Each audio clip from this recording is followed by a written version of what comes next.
Over the last few centuries, sea turtles have been hunted indiscriminately for their meat, eggs, and shell. This has led to a significant depletion in the numbers that grace our oceans today. Some species are even on the verge of extinction.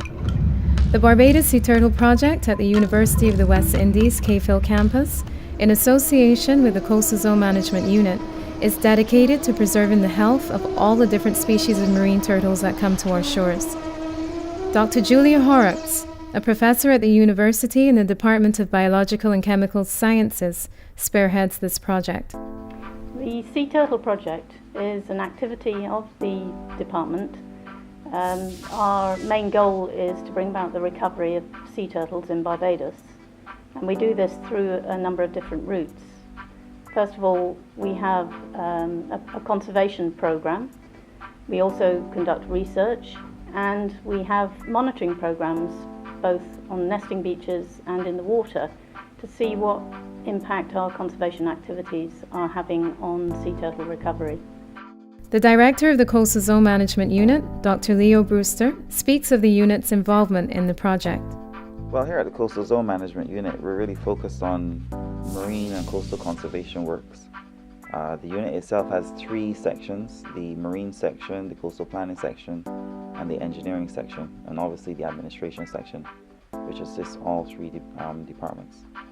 The long and short of it is that as we work as an agency, we found that it's very important to be integrated in our approach, not only within the office, but outside of the office in other departments that we have to work closely with, such as the Town and Country Planning Office, the Ministry of Environment, the Ministry of Tourism, the Environmental Protection Department, and also sometimes the Fisheries Division.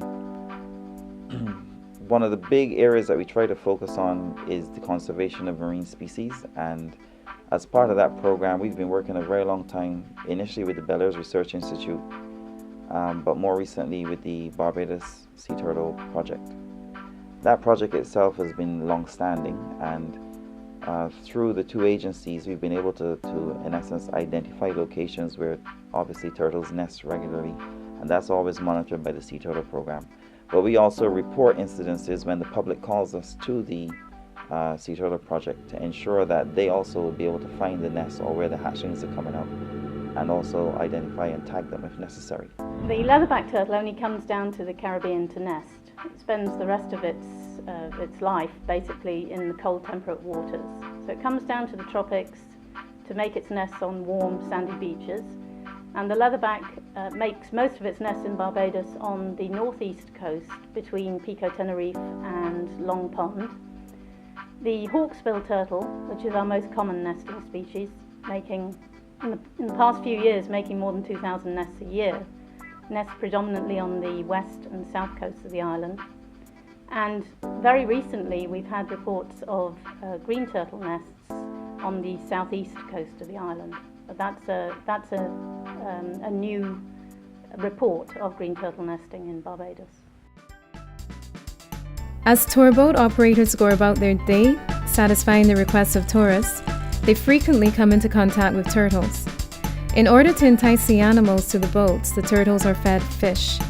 Neither boat operator nor tourist is aware of the negative impact this is having on the turtles' health and mortality. Turtle viewing in Barbados has now become a lucrative tourist attraction. And while it is important to recognize that tourism is our business, and the tourists who have never seen sea turtles before, except maybe on National Geographic programs or even, those different type of conservation programs on television, they actually get to swim and see them in their natural environment. And it's developed over about the last 5 to 7 years to the point now where it's a major cruise ship attraction for Barbados.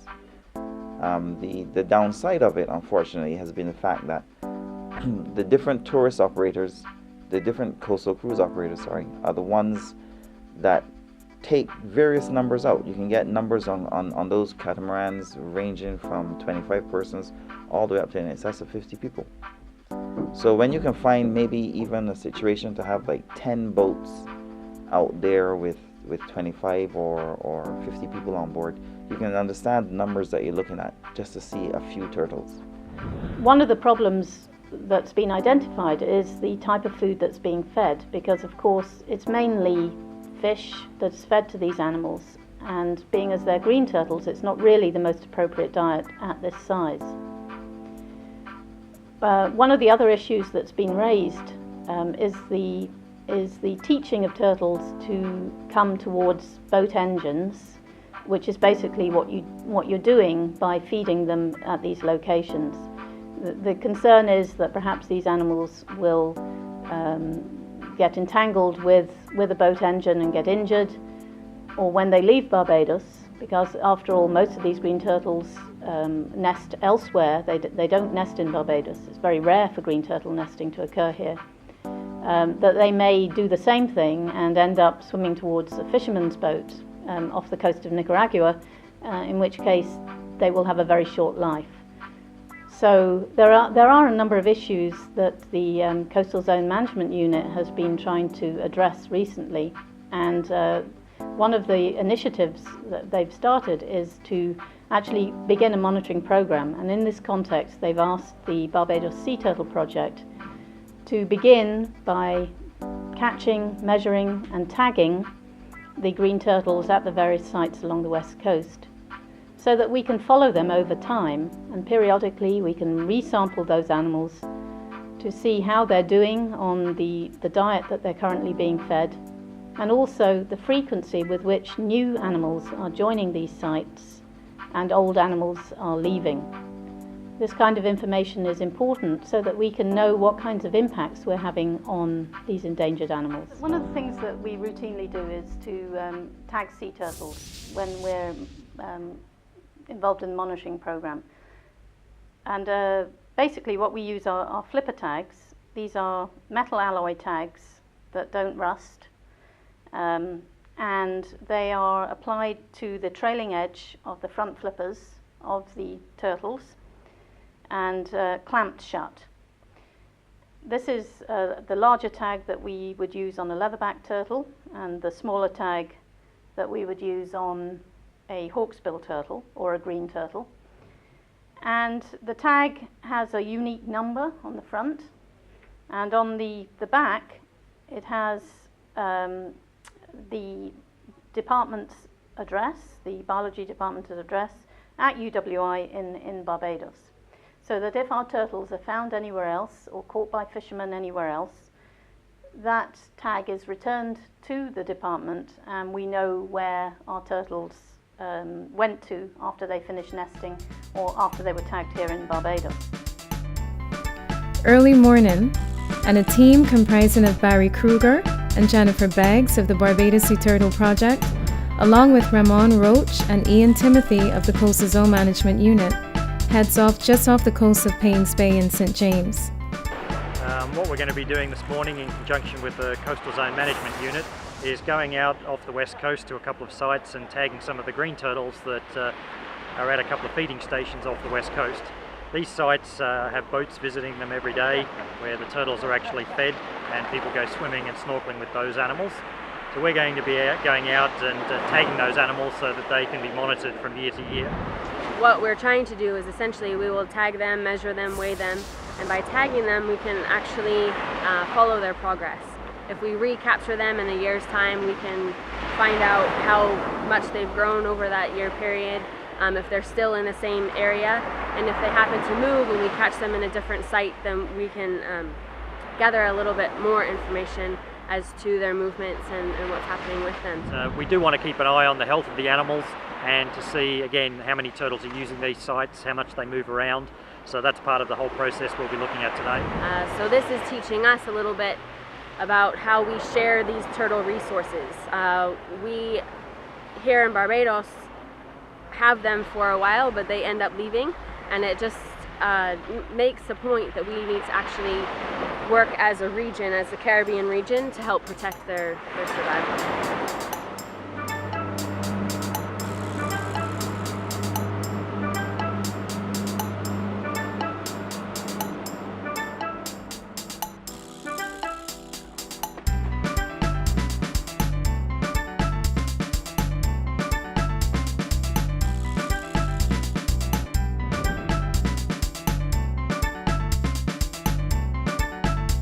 Snorkelers harmlessly catch turtles and bring them back to the boat.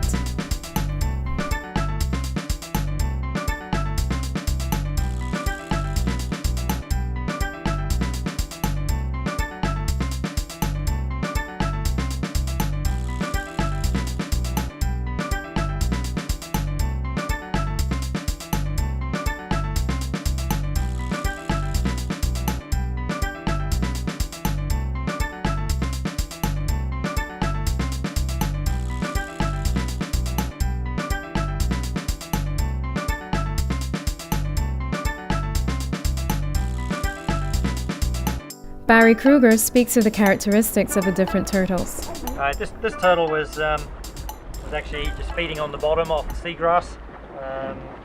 They can typically stay down for about 20 or 30 minutes when they're feeding, so they'll just be grazing along the bottom if they're feeding on their natural diet. As I said, green turtles usually eat seagrass. Now you also see green turtles and hawksbill turtles regularly just resting on the bottom, because these types of turtles, they actually sleep on the seafloor. So they'll go down, and when they're sleeping they can actually stay underwater for between 40 minutes and possibly up to an hour on one breath. So they'll just sit on the bottom for that length of time and go to sleep, and then come back to the surface, grab 2 or 3 breaths. They'll be on the surface for about a minute or two, and then they'll go back down and keep sleeping. So again, if they're more active, if they're swimming around looking for food, then their time underwater is probably more like 20 or 30 minutes. If they're panicked, it's probably even less than that, maybe only 10 minutes. So if a turtle gets caught in a net or in some other way gets held underwater for a long period, they can easily drown, because they do have to come to the surface to breathe. Now all of the turtles also are at least vulnerable or threatened. That's their conservation status. In terms of the green turtle, they are in many parts of the world quite endangered. The hawksbill turtle also is very much endangered. Green turtles have been harvested for hundreds of years, mainly as a food source. When you hear of turtle soup, more often than not it is made with green turtle meat. The eggs of all turtle species are harvested. Some people consume them as a delicacy, while others believe it to be an aphrodisiac.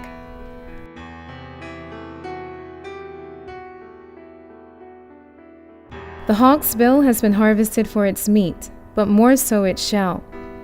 Over the last 300 or 400 years, they have been killed in the hundreds and thousands. The numbers remaining now represent only about 5% of what existed approximately 400 years ago. Now with an animal like a sea turtle that takes 20 to 30 years to reach maturity, before they even start to breed, in some cases maybe as long as 40 years before they start to breed, it's very easy to over-harvest, because these animals rely on, their biology relies on the fact that the animal lives a long time. It gets to breed every 2 or 3 years. People think they lay a lot of eggs, and they do. A hawksbill lays about 150 eggs in a clutch, and they lay perhaps 4 clutches in a season, so that's 600-700 eggs in a season. But when you think that probably only 1 out of 1,000 of those actually will survive to maturity, it means what they rely on is living a long time and getting to breed at least perhaps 10 or 15 times throughout the course of their life. So if a turtle lives to 70 or 80 years, it'll have been and started breeding at 30 and bred every 3rd year, it'll get quite a number of breeding seasons. And if that's the case, enough eggs will be produced that those turtles will replicate themselves and the species will survive. But if the first time a female crawls out of the water at perhaps 30 years of age to breed, if a poacher takes her and kills her, that's the type of thing that can very quickly knock down turtle numbers. And those are the things that have happened with all 7 species of sea turtle that are found around the world over the last several hundred years. So all of them are very reduced in numbers. Here, the entire monitoring process is outlined. We have some plastron measurements. 36.3.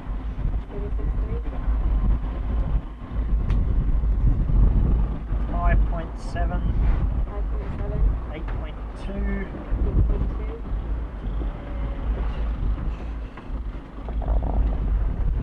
minus 0.6.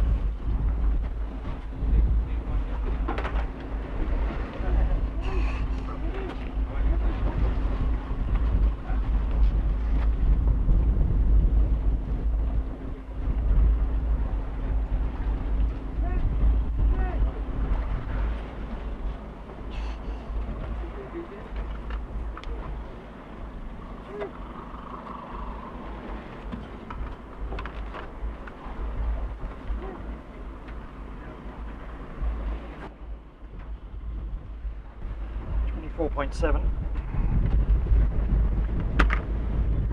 So this turtle weighs about 25 pounds at the moment. As a mature animal, green turtles can weigh 250 to 300 pounds, so they can get much larger than this, but it'll take a long time, as I said, perhaps another 20 years or more before they reach maturity.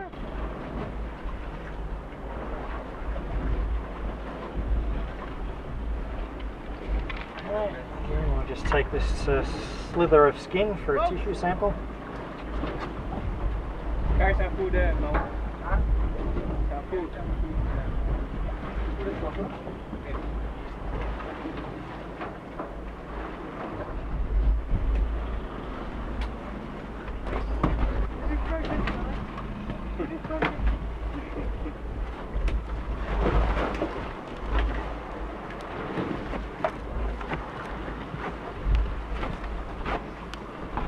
All right, settle down.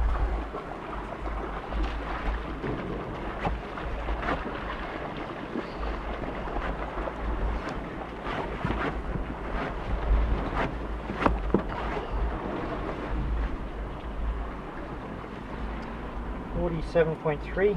47.3. And 48.0.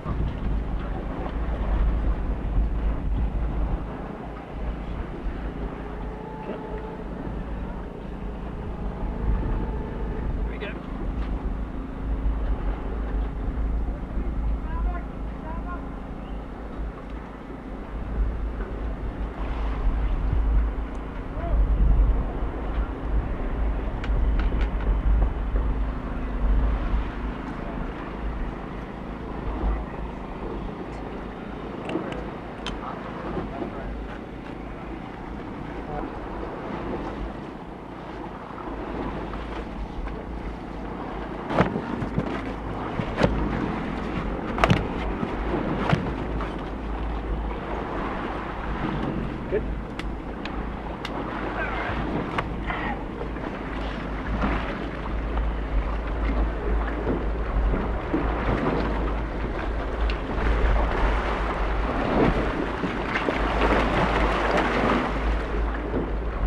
A relatively big hawksbill is caught.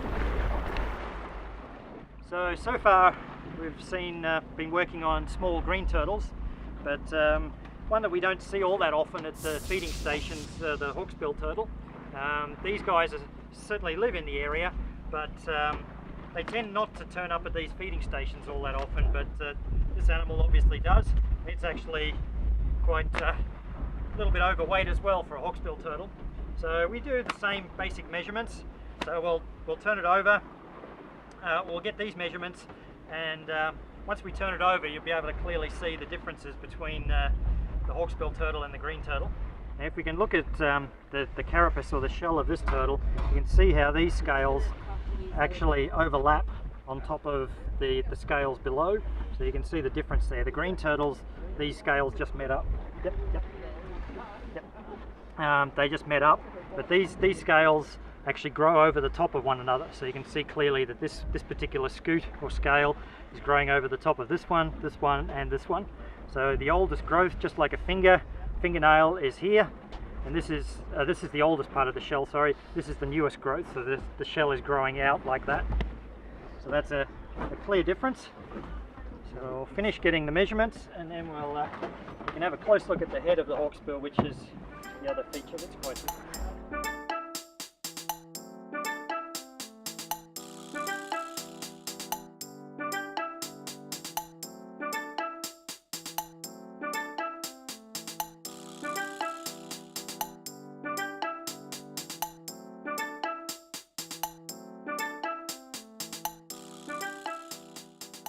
The other feature that we pointed out on the green turtle was the prefrontal scales, the number of scales between the eyes. So with the green turtle, they basically were lacking this line here. They had one scale here, one scale here, so only two prefrontals. The hawksbill has 4, 1, 2, 3, 4. So that's definitive of a hawksbill. He's just been lifting his head or its head to take a breath. That's also fairly normal for a turtle because they have to breathe from the surface. When they do hit the surface, they want to make sure their head is well clear of the ocean before they take a breath. So they always lift their head up. While it's got its head up, you can clearly see where it gets its name from. The overhanging upper jaw, so a hawksbill there. They can give you a good bite. That's not the first thing a turtle does. They're not aggressive animals, but if they're cornered, you don't want to stick your fingers in their mouth. They tend to hang on and not let go. Alright, so there's some of the features that set the hawksbill and the green turtle apart. Alright, so we're done with this one, so we'll get it back to the sea.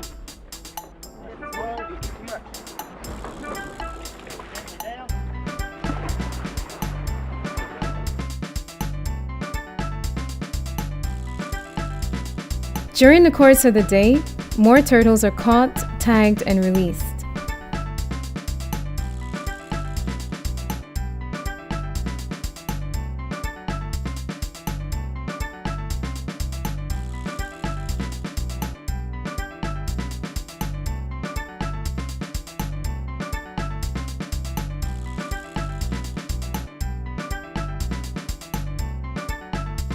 All findings are recorded carefully.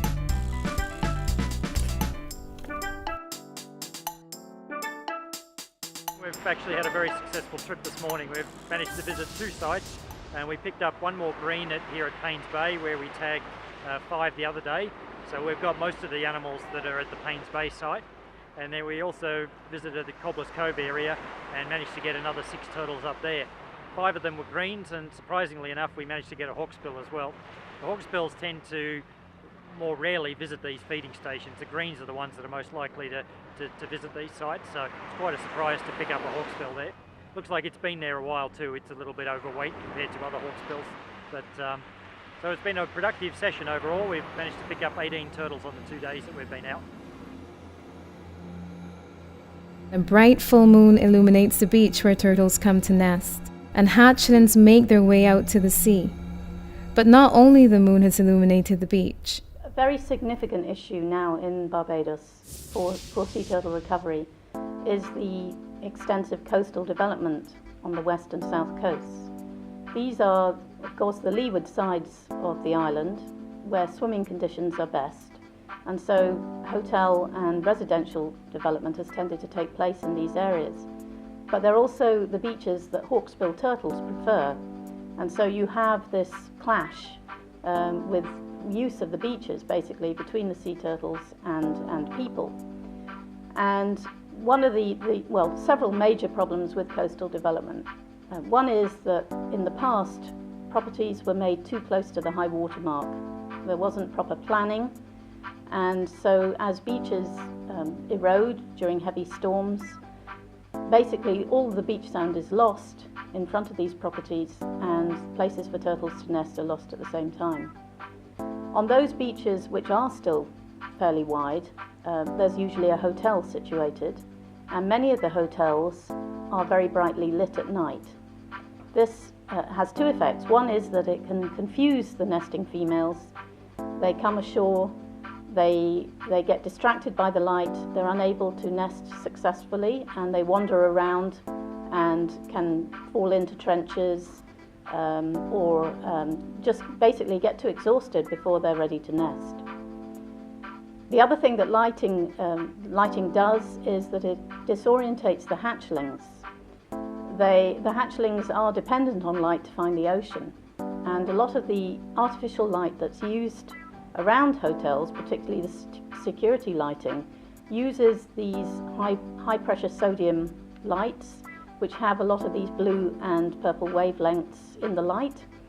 And the result is that the hatchlings are completely overwhelmed by artificial lighting and end up heading landwards instead of seawards. The result, of course, is that they may walk around and around a light all night, never being able to find the sea. They will be picked off by a crab, or they'll die from exhaustion or in the sun the next day. So lighting and development along the coast is a very serious problem, particularly as we are beginning to see the recovery of sea turtles as a result of the moratorium on sea turtle harvest. We have a lot of turtles trying to find somewhere to nest on decreasing pockets of beach. Within the last 2 years or so, we've had a lot of concern being raised that some beaches are not being kept clean through the normal manual means that is provided by the NCC. and there have been suggestions that there's a need to use mechanized means of cleaning through the use of tractors dragging some sort of raking mechanism or some sand fluffer, as they call it, as a means to ensure that large areas can be cleaned quickly of any debris and litter, etc. One of the big problems with using this form of mechanized cleaning on a beach is the fact that the sand itself can be easily compacted thereafter. It might look nice and fluffy, but the compaction rate that can increase thereafter because of what has been done to it poses a major problem, not only in terms of the quality of the sand underfoot when you're walking on it and feeling very hard, but more importantly, that it makes it also very difficult for the turtles to nest in their usual manner. I think in addition to that, it should also be borne in mind that the nesting turtles need as near a natural environment as possible. So if you have a situation where you have beach vegetation which is growing on the back of the beach, this is a prime location for turtles to nest in, and therefore to have it removed to increase what could be considered a increased use of space of the beach poses a problem for nesting turtles. Well, sea turtles are highly migratory animals, and when they come to Barbados, let's say we talk about an adult female who comes to Barbados to nest, she doesn't necessarily actually live around Barbados. In fact, our research has shown that most of these animals come from away back to Barbados in order to make their nests, and that these animals were probably born in Barbados, and that's why they return here with some regularity. But they leave Barbados and they go back to their foraging grounds. They're basically their home elsewhere, where they spend the rest of their time, the rest of their lives, feeding up and preparing for the next nesting season. And the difficulty with these animals is the long distances that they cover. And so in order to actually track them over these distances, you can't use standard sort of radio telemetric devices. You actually have to use satellite telemetry. We've done quite a bit of this research on our nesting hawksbill population, whereby you fiberglass a satellite transmitter onto the shell of a turtle once she's finished nesting. This is done very carefully in a way that doesn't disturb the female. And then we can follow that animal every time she surfaces to breathe. Signals are sent from the transmitter. They're picked up by circulating satellites. And providing the female is on the surface for long enough and we can get good fixes, we can know exactly where she is in the water to within 150 meters. We at the Coastal Conservation Unit are trying to ensure that we can have a better understanding of the same migratory patterns of the juvenile turtles, and we're also trying to monitor them to see how long they actually stay within Barbados' waters before they have to go on their migratory route, so that we can get a better feel and understanding as to what is ongoing in their life cycle. The Coastal Zone Management Unit and the Barbados Sea Turtle Project work closely in connection with any kind of development along the coastal strip. They are the regulatory agency with responsibility for regulating activities, building activities in the coastal zone, and they work obviously with town planning, providing advice and information about new developments. And if those developments affect a nesting beach, then the Coastal Zone Management Unit will often contact the Sea Turtle Project and find out the extent of nesting, and also ask for advice about lighting, setbacks, the type of vegetation that should be used with those developments, and any other information that might relate to sea turtles. For example, if there's any plans to put in a breakwater or to re-nourish a beach, then they will often come to the Sea Turtle Project and get information about the area with regard to sea turtle nesting or foraging. I think it's been very beneficial to be working with the Sea Turtle Project in this respect, and we always try to ensure that we can get the information out to the public on all these matters, and we're hoping that we'll be able to continue in this vein. I think in addition to that, we are going to be seriously looking at also doing other aspects of turtle monitoring with the Sea Turtle Project to see, more importantly, the known nesting sites and what management plans can be put in place to effectively protect the well-known areas. Right now, the unit itself is working on designating the area between Needham's Point to Sierra Beach Club, which is now South Ocean Villas, as a sea turtle marine conservation area for the island. It'll be the first on the island, and we've already had a roundtable consultative committee dealing with both government and private sector agencies involved in this whole process to get a better feel as to what sort of guidelines need to be put in place to ensure that that area, which is known to be a high intensity nesting site for the hawksbill turtle, can be protected and maintained in as near natural a condition as it is right now. There is existing development in the area, and we have made attempts to try to ensure that any new development that goes in conforms to the guidelines that we will be administering in the area. We're also looking to ensure that there's protection of the offshore environment from any further development, which will also help preserve the natural habitat that the turtles like to use in the area, especially since the South Coast is predominantly a soft coral habitat and not a necessarily hard coral habitat as is found on the West Coast. The project that we've been working on in that respect is about 18 months old now, and we're hoping that by the middle of 2006 we'll have a finalized management plan that can assist the Sea Turtle Project in ensuring that at least that would be the first of several locations that can be protected effectively. It is illegal to have in your possession a sea turtle or sea turtle products. If caught, offenders are subject to a $50,000 fine and/or 2 years imprisonment. If any member of the public has information on turtles hatching, nesting, or strandings, please do not hesitate to call the Barbados Sea Turtle hotline at 230-0142, or you can visit our website at www.barbadosseaturtles.org. Members of the public can play a pivotal role in ensuring that sea turtles are around for a very long time to come.